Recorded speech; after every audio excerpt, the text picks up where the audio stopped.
Aslında bir güvenli yer değil. Bilirsiniz ne diyeyim? Çünkü zobalık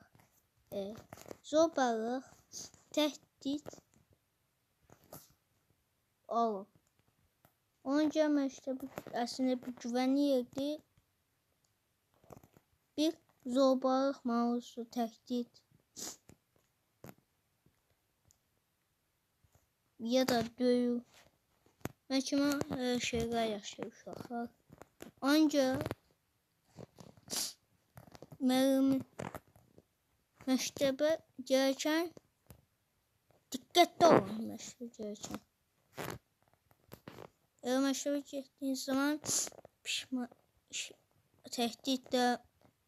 tehdit yaşayabilirsiniz. Onca dikkatli olun. Bay bay.